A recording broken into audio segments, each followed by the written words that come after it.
Hello, good morning. Sa sobra ka namin isang sunset, wala na ako ka-video sa akong mamang siya amang driver. Kaya din na kami sa port kag-ara. Kapropong ko na kami ka nagwakalwakal ko na may dala ako nga pizza para kay Madam. Pre, dala ta pang take out, pulit sa do para kay Madam. Kami nga duwa kapropong ko kay haba pang pilaw tanawan nyo ti. Ulaton ta lang nga maubos sila kay kakapoy magtindog sa gawas kag kainit. Ti amo na gyapon nga hindi ta pag-ubusan bangko 21A kag B wala may maagaw sila. Ay buhol. Till next time. Thank you, Mang. Happy New Year. Sana Madam and the prosciutto. No. So, ito na yung ating take home na pizza na bawasan. Ito naman yung mga prosciutto ni Madam. 1, 2, 3, 4, 5, 6, 7, 8. 8 packs ang prosciutto ni Madam. Pangkain-kain niya dito sa bahay. Kung magbili ka kasi nito sa mall, ilang pieces lang, 300 to 500 ang price. So, ito pinakat na namin. Ready to eat na si Madam natin. Yun ang pinaka-last off. No more passengers. So, ayun na ang haba pa rin ng pila. Hindi pa rin naubos. Sa Ocean Jet. Sunset. Ito yung ating mga bagahe. The red and blue maleta. And ayan na, papasok na tayo sa Ocean Jet. Nakapila pa rin tayo. Makita nyo sa background, Mall Tropics, no? Ayan ang ating ticket at take home na pizza at prosciutto ni Madam. And touchdown na tayo sa Cebu.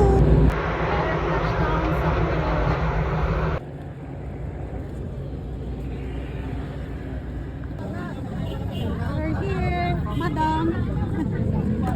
Nakalakman, Madam. Hello, Madam. Yoo-hoo! Welcome home. At feeling well pa yan ang ating Madam kaya na food poison siya sa kinain niyang sisig na may ambot. Ayan, sinundo niya pa rin kami kasi no choice man siya. Dahil ginutom ng mga vetok ng mga persons, diretso na kami sa SM Seaside at bumili kami ng mango. This is my food. Ayan is chicken. Yan ang kay Madam. Ang kay Kuya ay roasted duck. At pala kay Kuya LA, no? Kaya siya nagbayad ng aming mga pagkain. Sobrang sarap talaga pag libre. Love you, Kuya.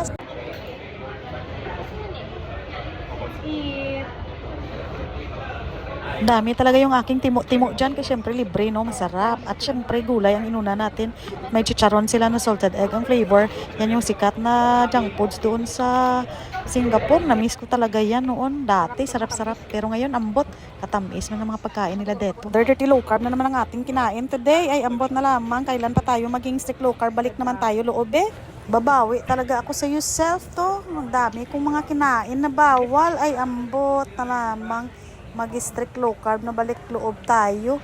At saka lalawigan natin yung ating papasting. Sorry self, bye! So pauwi na kami, dito na kami dumaan sa may Selex. 107 lang yung bayad dyan. Kasi pag sa city pa kami dumaan, grabe yung traffic doon. Baka abutin pa kami ng madaling araw.